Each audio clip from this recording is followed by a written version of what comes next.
Hello, everyone. Welcome to another episode of Contact Lost. I'm Joker, your host, and today with me I've got two special guests. One that used to be on the channel already but hasn't been on for quite a long time. Hello, Typhus. Hello. And I've also got a new guest on the show, so please welcome from Team Netherlands, Ruud. Hey guys, welcome. Nice of you to have us listen on a shitty, rainy Saturday, Tuesday even. Well, look, not all of us can be at a bar on a Tuesday night, so you better appreciate that. Regardless, today we're going to talk about a certain event that is going to happen on this weekend, the 18th and 19th of March in Netherlands. And Ruud, why don't you tell us a bit about this event, as I believe you're the main man involved? Yeah, so we decided to arrange a nice eight-man team event for all the WTC teams that wish to attend. And just for shits and giggles, we wanted to call it the EuroTrashCup, also abbreviated to the ETC, just to give a little wink to the old WTC. Um, yeah, we're just doing a big 8 versus 8 team event on WTC tables, WTC terrain, everything WTC just as a practice tournament. And we invited as many countries as possible. A couple of them at the end bailed. So now we have 3 Dutch teams. We have some shitty team called Team Poland. We have the Belgians, the French, Team Iceland, and Team Luxembourg attending. So yeah, I hope it's going to be a lot of fun.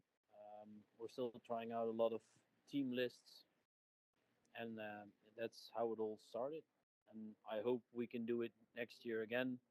I mean, we are kind of trying to make it like the BTC, like the Belgian Team Championships, but they stopped. So we wanted to have a like a similar event. Lots of fun, lots of drinks, lots of Warhammer. And this is the second edition. I believe last year you had an event, 6v6 for 6 teams. Yeah. Last year we still called it the Feast of Blades, hosted by Team Netherlands, and then this year is the first eight-man team event. The main reason how I started was last year we wanted to do an event every month, and with that or those events, with that revenue, we wanted to sponsor the team, so get money for the hotels, shirts, dice, all that jazz. And then because we wanted to do a singles event and a team event every other month, it didn't work out that much because a lot of teams were unable to come every other month. We decided to make one big team event this year, and then the Hmm. rest are all single events for like Dutch players. I mean, we can host 32 to 64 people, and then mostly we do RTTs or GTs, one big 8 versus 8 team, and then one like major event. And for the rest, yeah, just singles or RTTs, like small GTs of 32 people. So unofficially, it's the second edition, but it's the first 8 versus 8 team. Hmm. And so, in terms of expanding, are you hoping that more teams are going to come like next year and then next year after that, etc., etc.? Yeah, so this is the first 8 versus 8. We have 5 foreign teams, and we just wanted to do the most official WTC, so we got Neil as a head ref. And we wanted to get more and more foreign teams. So if this year is a success, we wanted to make everybody jealous. And then next year, it's possible to get maybe 8, 10, or 12 teams. Hopefully, organize it a little bit more efficiently so the UK can come, Germany can come. I mean, the south of Europe can come. But obviously, because Warhammer is so fucking popular nowadays, everybody's hosting tournaments every weekend. So I wanted to organize it a little bit more efficiently for next year. where I can tell everybody next month, like, hey guys, what are you doing in March? Can you come to our 8 versus 8 team event? We have 8 seats available, and if everybody's attending, we can do 10 or 12. So it's a first event. If everything's and everybody's happy and everything's going fine, build it up. Well, it sounds like a ton of fun, but just like you said, there are many events all over the place each and every weekend, and seems like more and more locations or TOs are aspiring to make their events like international or that kind of thing, have many people attending, high level players, etc. But it's good. It's good to see, and I'm sure it's going to be a blast. So, like Ruud mentioned, Team Poland is also attending this event, and they're hoping to defend the gold from last year.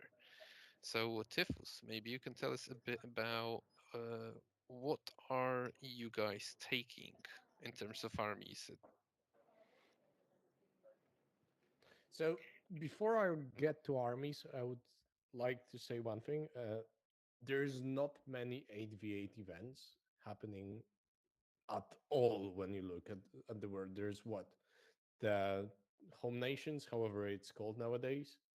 And this event is one of the few that you can actually practice 8v8s, which is completely different when it comes to team composition and what you're building and bringing compared to five men's, which are the most popular team format, I would say.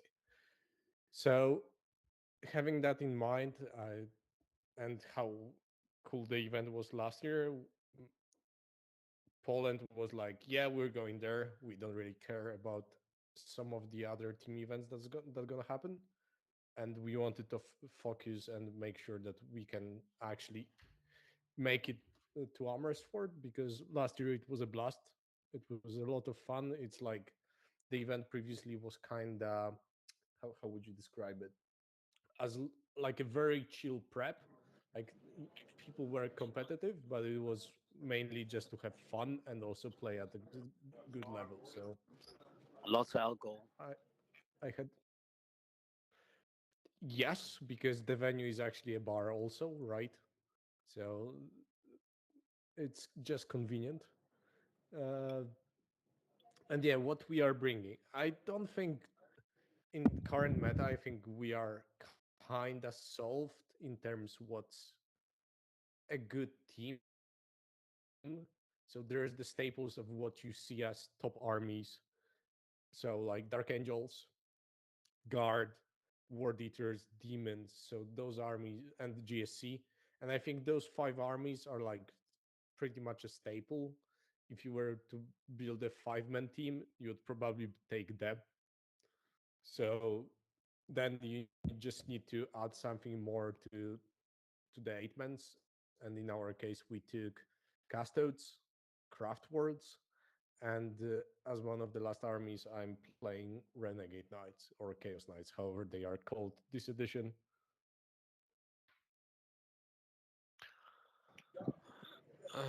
All right, yeah, and definitely the faction spread is, well, not really surprising, I think. So each team has a Space Marine army. I think only one doesn't have Guard, and six have Custodes. So, like you said, there are just a couple of staple armies in the top that everyone's taking. So I guess it's down to the last three armies that factions that you want to take, not included in the five you mentioned. That might decide how the pairings go. Ruud, what about Team Netherlands? What are you guys bringing?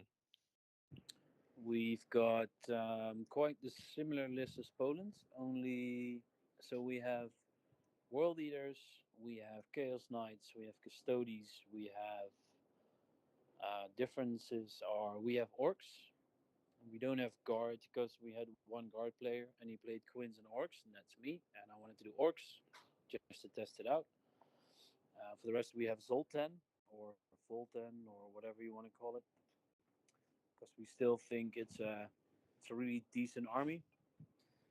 Then furthermore, what else did I miss? We've got. Let me double check. quickly. We have Dark Angels, Dark obviously, Angels, demons. because it's broken as shit. Demons. That's about it. So Gene Stealer Cult, Chaos Knights, Orcs, Custodies, Demons, Votan, World Eaters, and Dark Angels. So we're, I think, the only team that didn't bring guards, and we have a couple of really good counters for it. I do see the benefit of it, but I also have a couple of players who were on purpose giving other armies so they can try to learn armies fast for 10th edition.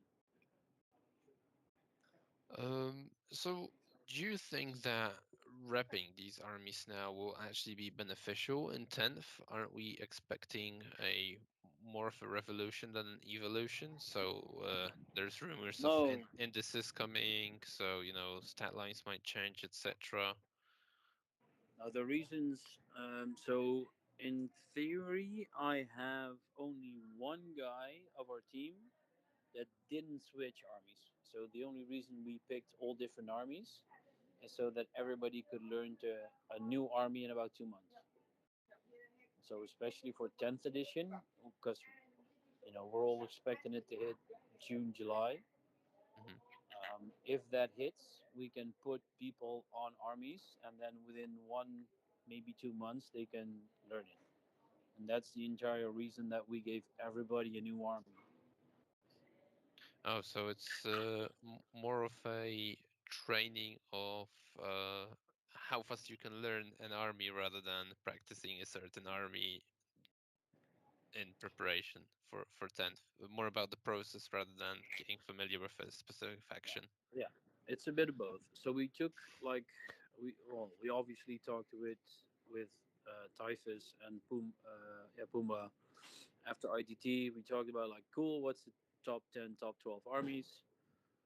What do we think? What can we master? Which models do we can get?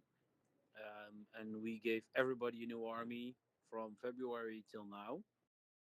Just getting everybody in the modus or the mindset of cool. You need to fix an army. You got 2 months.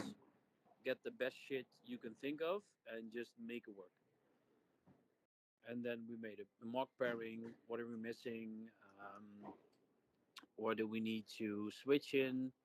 And because of the tournaments like this, we can actually see like, are we missing anything? Do we have gaps? Do we have armies that we need to beat? So this is a really good practice mode for everybody.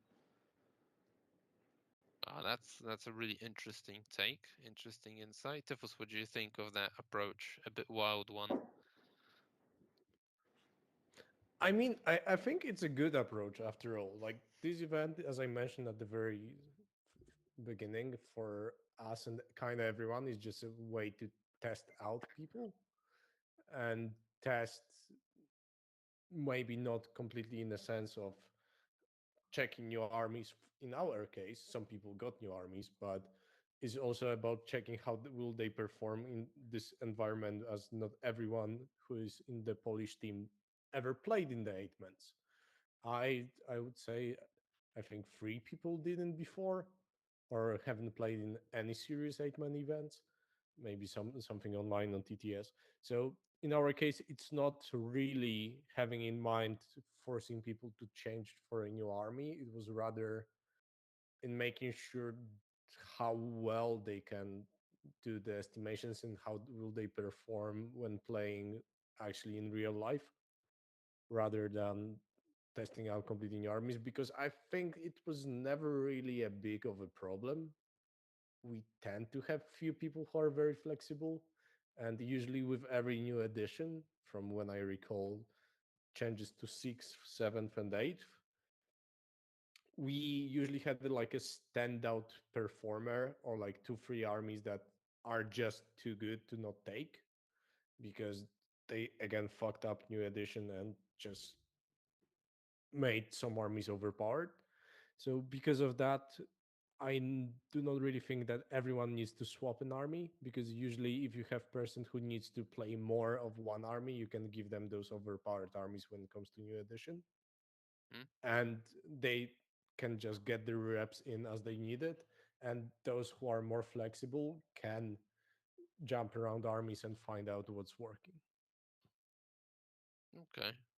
I see. Yeah, that's also an approach that makes a lot of sense. Actually, now that you mention it, I kind of realized that new editions do tend to come out around when the WTC is happening, or sort Yeah, of. I mean, it's usually a summer, always right? July. So, Yeah, same fucking shit. Always July. would it make sense to reconsider when the WTC is actually taking place? What do you guys Yes. think? This is the entire reason why I started a vote after WTC last year. I said, guys, we all know WTC or Warhammer 40k will hit a new edition. Just let us please, please, please do it in July or June or whatever. Just kick off the rules date. And I know Typhus' opinion already, but it's so much easier because now, assuming the rumors are true and assuming I heard the right thing, the new edition will hit 24th of June. We got about a month to practice, to try, and to put in a list deadline. And then, depending on which country has the most info, playtesters, or has the most time, you can adapt. And on the one hand side, I really get the point of why play an old edition when we are the World Team Championships. On the other hand, I'm thinking if we can postpone or reschedule the dates, it's a better representation of a year's practice with, I mean, if we have more and more teams are attending, and hopefully this year we go up to 40, maybe 50, because a lot of like Asian and South American teams are attending, as far as I know. If we have 50 teams and they're all practicing for a year, and then at the last point they have like 4 weeks to go all bananas, throw things over the edge, and they go like, "Oh, we have to practice this and this and this and this and this and this." Who has holiday time and who wants to throw away all the holiday time to actually attend Warhammer events? It's a tricky one. And then on the other hand side, what everybody has been talking about, there's a lot of teachers in Warhammer players, so they cannot make time before the event. So it's a delicate situation. That's my 2 cents. Okay, Yeah, I Tiffus, you want don't to add really have anything? Yeah. anything more to add.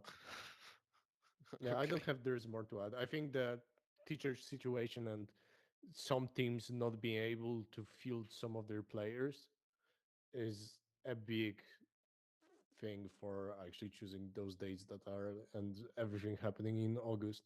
That's seems like just the reason it's why it was chosen to be like this way back to actually allow more players to attend. But now that it will be, in my case, what, fourth edition or third edition change at ETC/WTC, yeah, it gets kind of annoying, I would say. And I don't It think you also can it ever also prepare for this. Yeah, but it also depends on how GW does it, right? I mean, if they go like 8th edition and we all play 6 Space Marine army with Storm Ravens and an Inari army with 300 Ravenwing fucking thingies and 600 conscripts, sure. But GW already learned that rule of three works, that there's a couple of things that they should not pull, I mean, if they learn a bit, 10th edition shouldn't be a big one. But on the other hand side, if they want to flip half the system, it's going to be Fubar again. Oh, Yeah, fingers crossed. or you could even, or you could. What can happen is, for example, they simplify the game, and it turns out that the one round of the game takes only 2 hours if you are a very slow player. Because hopefully they would do that. I would actually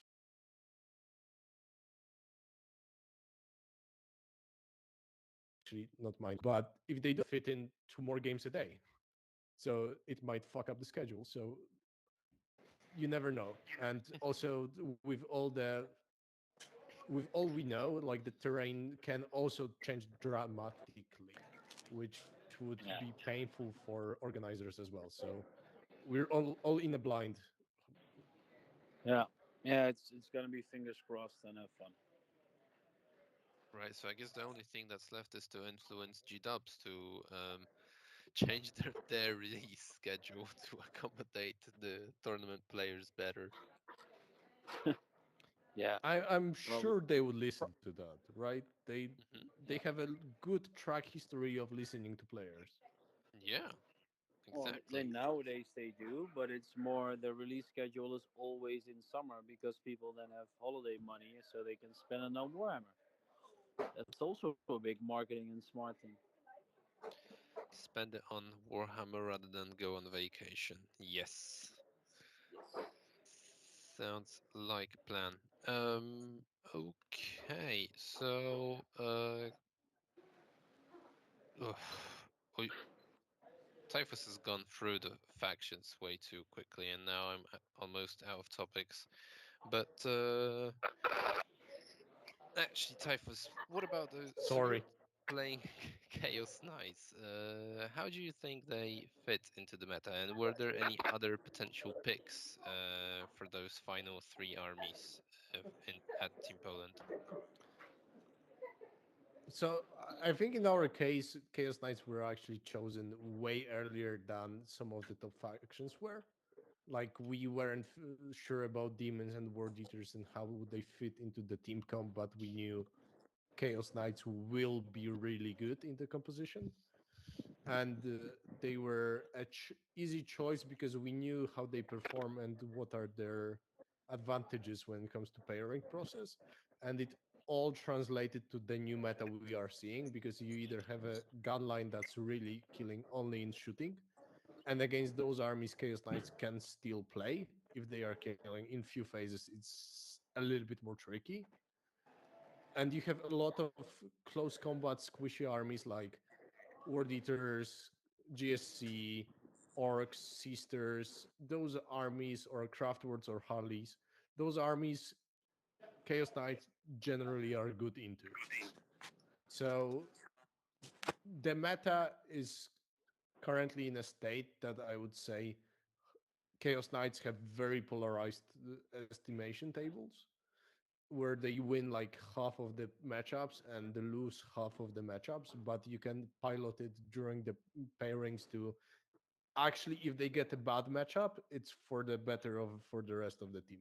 So they are very useful in how you play them, but and you can also do some small changes and choices within the lists themselves to actually either go even harder into the matchups you are supposed to win, or get a little bit better into matchups you aren't supposed to win, which I think in my case the Chaos Knights Poland is bringing is better into bad matchups, whilst like the list Netherlands has is better into their good matchups.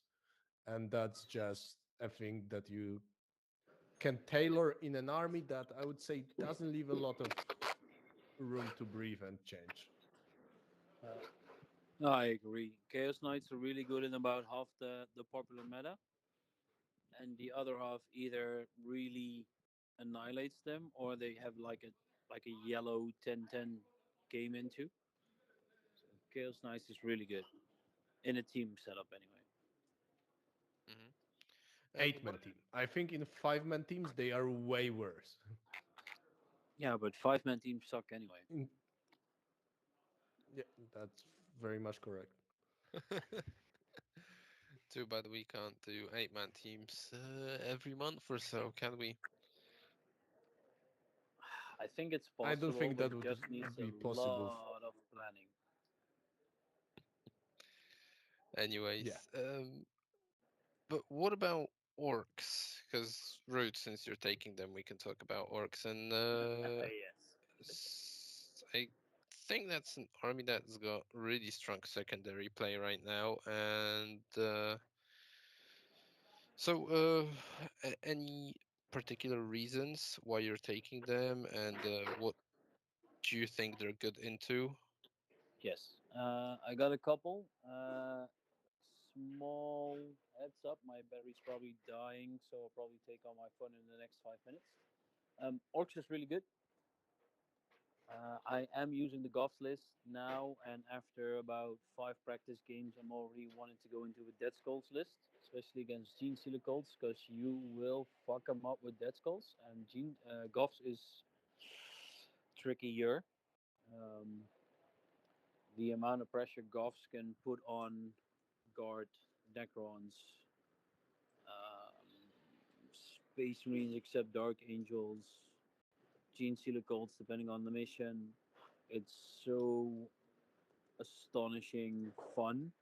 I mean, I played a couple of games where I just went first and I put shit in their faces turn one, and they go like, "Cool, here's a third of my army in your deployment zone in your face.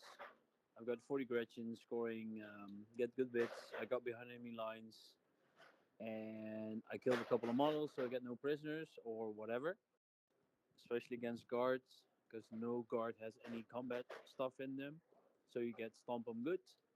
You just max your secondaries in turn 3 and you're done. And then if you deny them movement and primary, you're already at a 15-5 minimum, and you just laugh, have fun, drink a beer, and fuck off.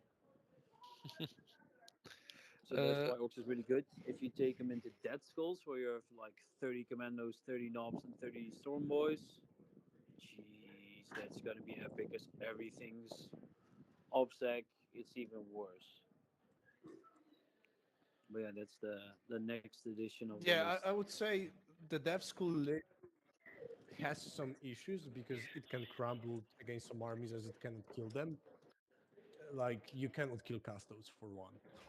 Like you just do not have enough damage. So there are matchups that you basically need to make a conscious choice which version you are taking and which matchups you want your list to be better into. Oh, And that's where you but just why choose can't you between kill Goths and Dev Custodes? schools. Because you just put 30 power knobs in them and you take both of the warding units. One has the transhuman and the other one you warning on twos and on twos. You don't need the exploding sixes, but whatever. Well, we've played that and it didn't work. Yeah, but it's the same as you said that Harlequins That's why we always don't lose have to orc. Gene Stealer That's cults, why and I've beaten Gene Stealer cults 3 times with Harlequins on the 5 games of ITT. I mean, I I I still don't think that's a matchup that you should ever win with Harleys, but good for you.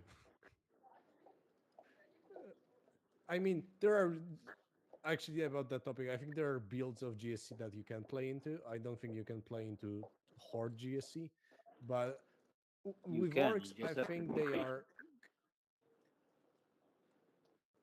Uh, with orcs, I think the issue is they kind of need a table, and if you do not have a table against some armies, and you do not go first, you can be put into a position that you are struggling, and they are very role of the go first dependent, I would say, because especially Goths can put a lot of pressure and just close your opponent in their deployment zone.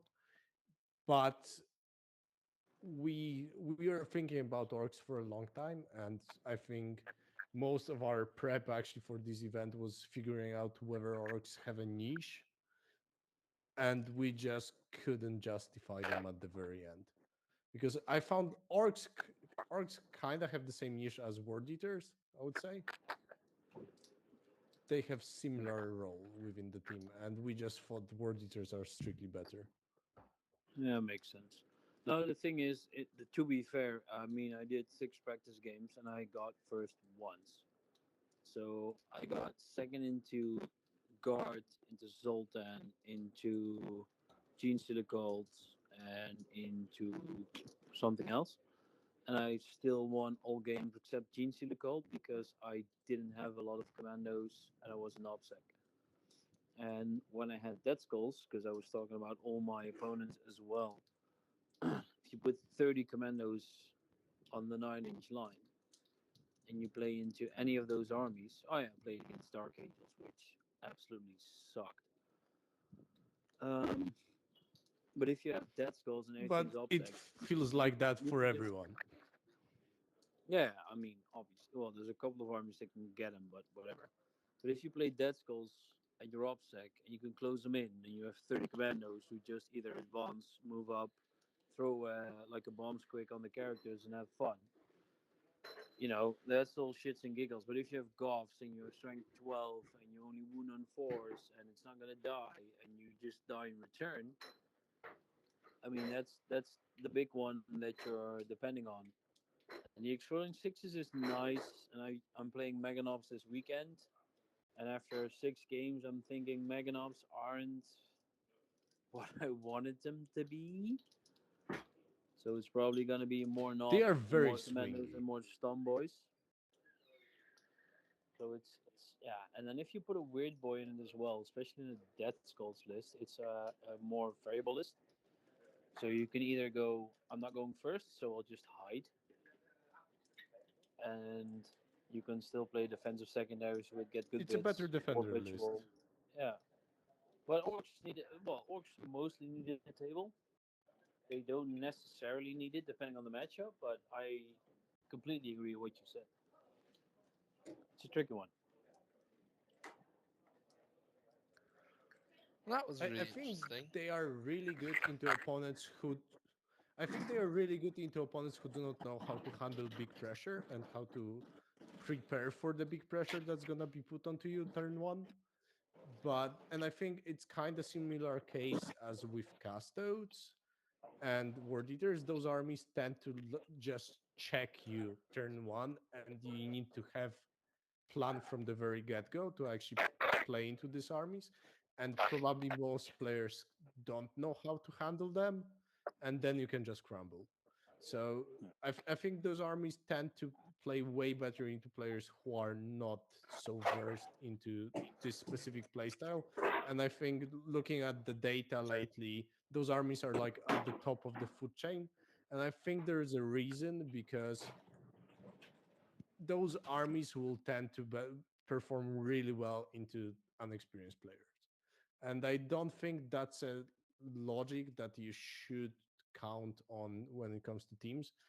But I don't know. We've went through so many shit in orcs that we thought they were broken, that we went back to thinking they are shit, then we went back to them being broken, then we went for full shooty list with 3 grot mega tanks, and it was just a clown fiesta. No, That's quite no, a but broad I spectrum. I agree also. As long as you have unknowing opponents with orcs, you can really scare them. But we're training for the WTC, and I'm assuming at least 80% of all the players know how to deal with orcs or how to know how they work or how to counter. Or I mean, there's always a couple of maybe new teams or teams that haven't practiced against them and they get scared, but like 80% know how to deal with them. And that's why I'm afterwards, after the training games, and unfortunately after the actual deadline, I wanted to try Dead Skulls with a Weird Boy because it's better secondaries in both ways, where Goths just want to run into your face, get you scared, get your shit pantsed, and then just attack you, kill you, and laugh and call war, obviously. And Dead Skulls is a little bit more versatile where you can do both. You go second, cool, you hide, you're still OPSEC, you get all the stuff, throw up a Weird Boy, get War Ritual, and have a lot. You still get a minimum of 10, and then you push turn 3 4, you call a walk, and then you can get them. And golf just doesn't feel like that.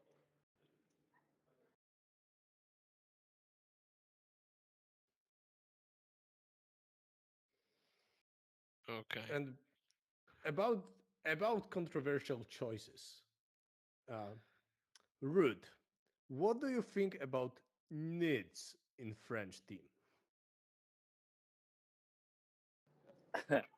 I don't get it.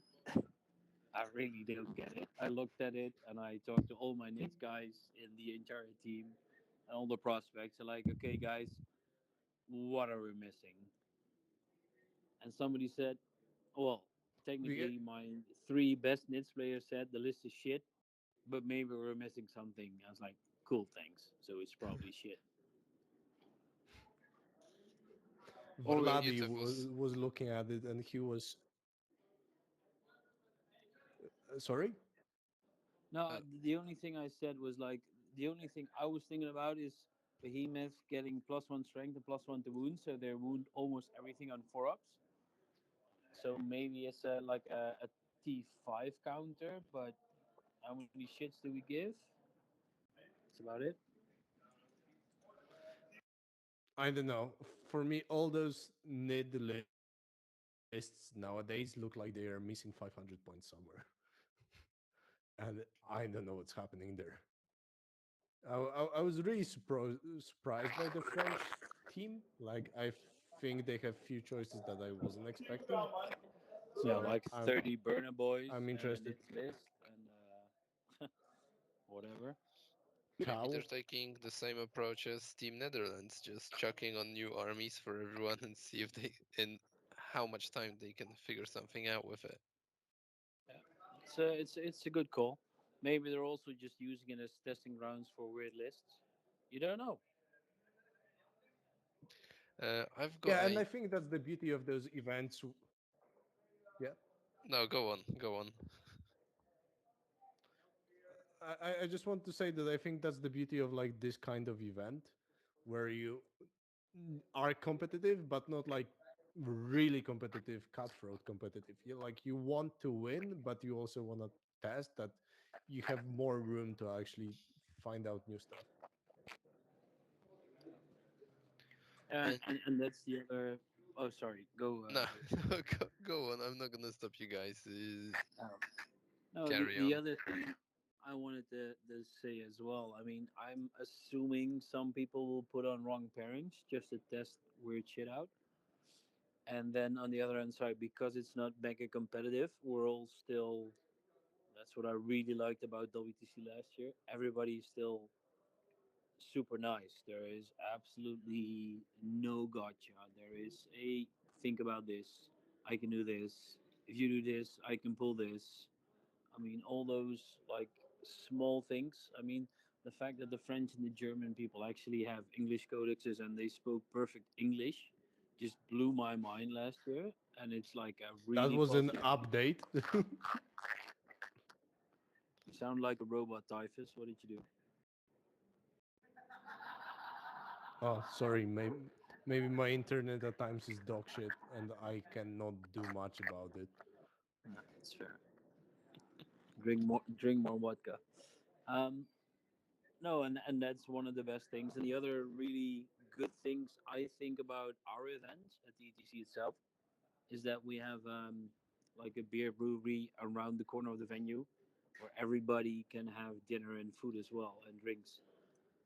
So the moment you're thinking like, cool, we're training for the 8-man teams and everybody just has a couple of spots, so not every team sits at a table, but we mix. You get so many good conversations about why did you do this, or why did you take this army, or how do you pair against this, or what's the reason about this, and then everybody just talks shit about Warhammer for about 2 to 3 hours whilst having dinner and drinks, and then afterwards we can go out as well. So that's yeah, one of the biggest selling points I always tell all the other guys around the world and in the Netherlands as well. I mean, we have a really nice venue. The venue has a bar, and around the corner there's a restaurant where they make their own beers. So you can play Warhammer, and then afterwards you can have ribs or burgers, more beers, and then afterwards you can go into the town and get pissed. Means like triple on triple on triple good deals. Yeah, that's all what Warhammer is about, isn't it? Getting wasted after playing. Yeah, having fun, talk shit about each other, and get pissed. It's amazing. Exactly. Uh, in terms of team comps, though, still, I'm wondering about one or two things too, actually. So, one thing is Space Marines, which are obviously top of the meta, especially the Archangels, but one team has opted to take Iron Hands. What's your take on that one, I think guys? two. Or maybe two? I'm I looking think two at some teams chose Iron spreadsheet, Hands. and one Space Marines is just Ah, called yeah, Yeah, Space Marines, so I don't know what it is. Martin needed to change his army, right? Yeah, no, So it no. would make So sense. so But I think there are Martijn, two Iron Hands. Martijn has to change his army from Iron to Tau, so G could take up Dark Angels. That's one of the old WTC captains or ETC captains. And the other Dutch team has Thomas, and Thomas plays Iron Hands since the change, and they opted not to take Dark Angels. One of the reasons is because Thomas is really decent on Iron Hands. The other reason is because we had to get a third Dutch team. We didn't have enough Dark Angel models. Um, so it's like a two-sided coin. We had like seven foreign teams. A couple of teams bailed out last minute. Like, oh, I'm not gonna call names because I don't give a shit and I don't want to call names. But Martijn did a really good job in hosting like two teams in 2 days, and he got 15 guys together. And the first team they chose a different captain, so Martijn could have captained the third team or second team, whatever you want to call it. And he wanted to do Iron Hands, and then at a certain point they had a COVID guy, so he took Tau. They had a Dark Angel replacement, and the last team already had Iron Hands because the guy playing Marines did a really nice job at the ITT. And I think that's the biggest goal because we had Okay, expected so to that have seven surely isn't foreign Dino. teams. No, Dino sucks at Iron Hands because he can't even win from Custodes. Dino, if you're listening, get good. It's too uh, easy. We might have made that night after ITT quite rough for Dino. Oh, I don't know what you Anyway, mean, Typhus. I only I got think his shirt, and we had a really nice gentleman's agreement with the clock and stuff. right. Yeah, but TikTok, I think TikTok, Iron Hands in the motherfucker. team setup,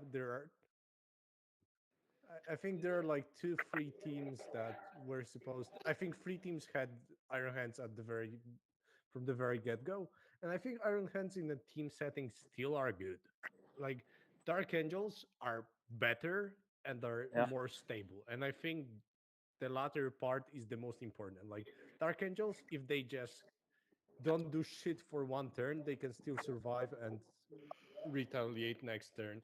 And with Iron Hands, if you don't get a really good turn, or it goes like few rolls go badly, you can lose a good matchup because you are yeah. only doing shooting with a really fragile unit. No, I agree. Dark Angels just can hide one or two turns, still get all their points, and Iron Hands need to shoot, and if they don't shoot, they're fucked. And that's it.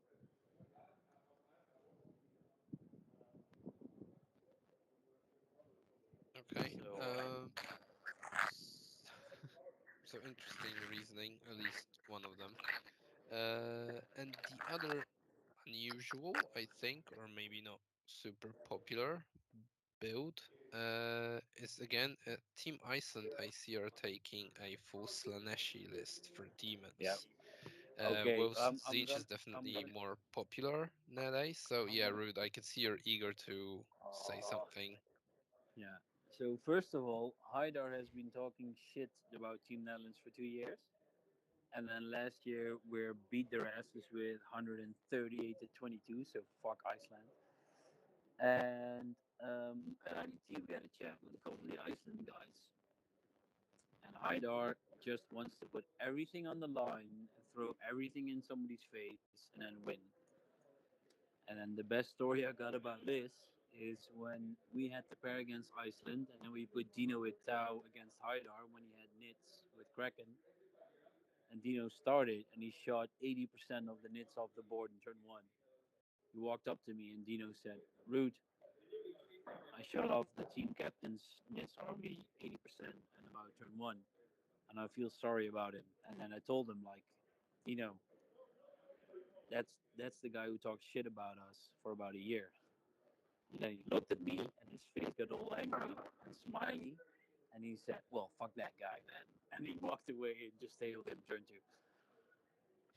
So that's Haidar. Haidar just wants to put shit on the line and run into everybody's faces and kill main burn. So we should have taken world leaders. So we failed. So that's my shit talk about Iceland. Done. Thank you for that. Typhus, anything to add?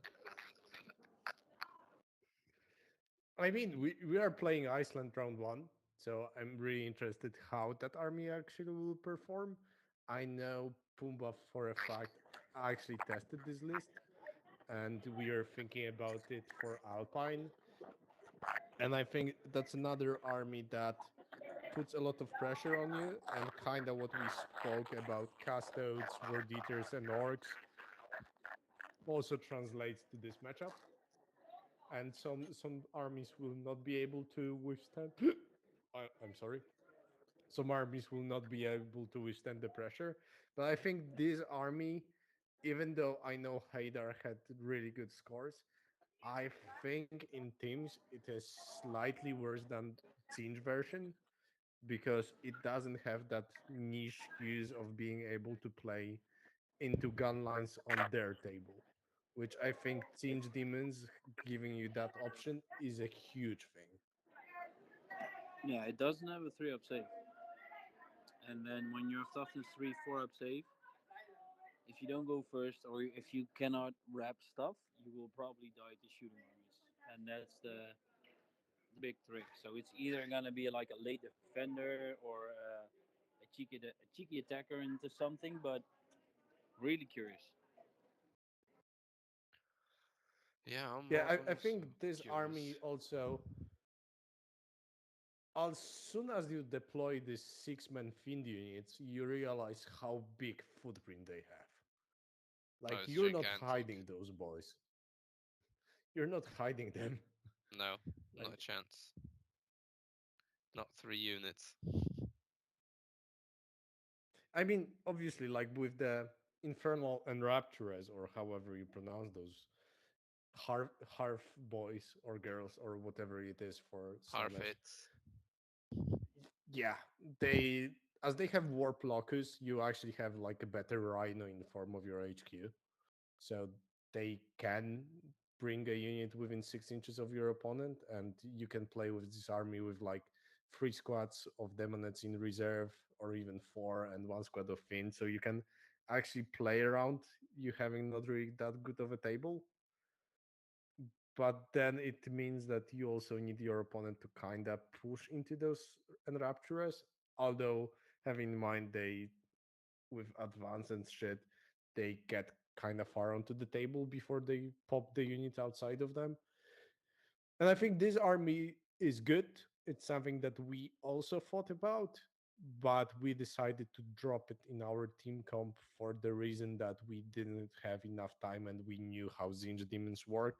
And also, we knew Zinj demons are way better into GSC than Slaanesh demons. And that was something that we also needed to somehow have in the team because at one point, those demon lists can, for example, be dropped and not play against gun lines because I expect some of the opposing teams to not choose Zinj demons with their gun line. And if they go to like the last four rejected armies, you need to have an army that can also play into other good armies. And I think Zinj is slightly better than Slaanesh in this, at least in the current meta. That's my take.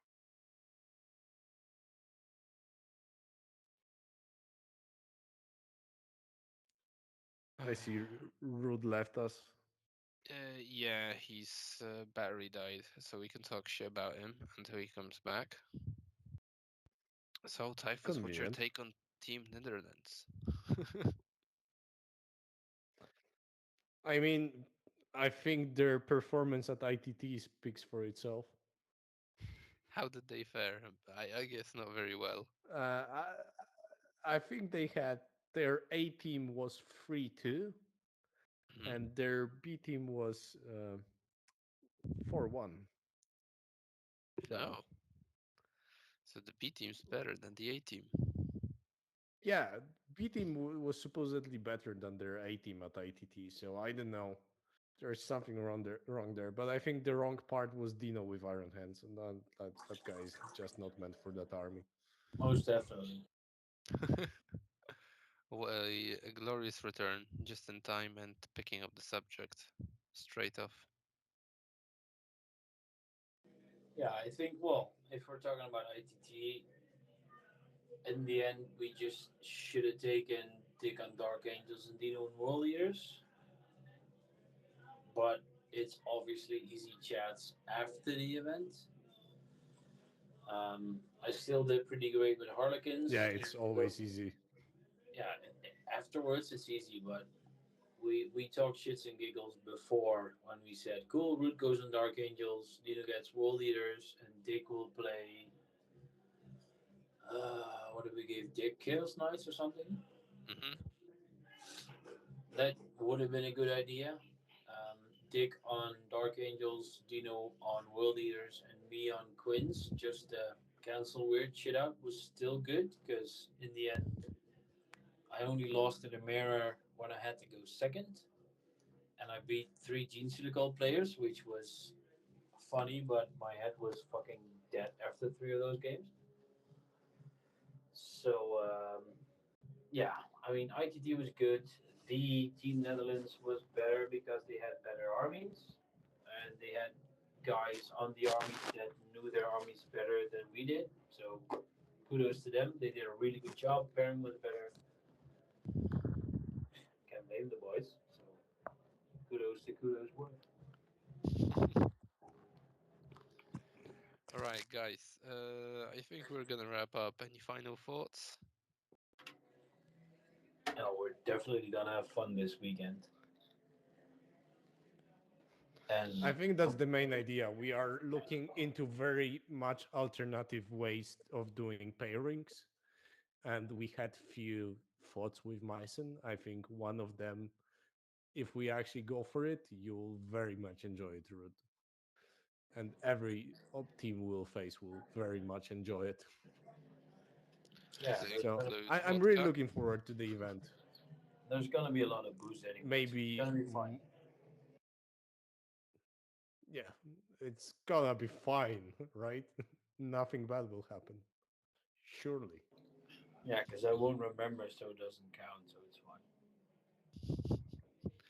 All Yeah, but right. I think the event will be cool.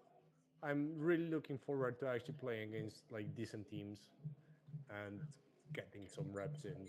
And it will be my second event after WTC, so it's been a while, and I'm already looking forward to it. Good stuff. All right. Guys, thanks very much for joining in. That was a very interesting chat, and well, surely you're going to have fun, but hopefully there are no issues at the event and it all goes well and it grows even bigger for next year. Yeah, same. I think the teams that are coming are not gonna try to use gotchas or being idiots or dicks or whatever, because Neil's gonna be there and I'm gonna be there. And if anybody wants to pull some janky shit, if Neil's not gonna fuck you up, I will. And I'm captaining, so I don't want to even be a ref. So just want to have fun and talk shit and take a piss and have drinks and play Warhammer. So it's gonna be amazing. Good stuff. All right. So thanks, guys, for coming in. My guests today were Typhus and Rud. Thank Yeah. you. Uh, Thank and you for hosting, and I will go back into my bar and get pissed again. So I have to do the hard job, but somebody has to do it. yep, good luck with it. Thank you. And I was Joker, and you were listening to Contact Lost. If you like what we do, please like, subscribe, hit the bell button, visit our new blog page as well, and make sure to tune in into next episodes. Thanks, everyone, and bye bye. Thanks for listening, guys. Thanks.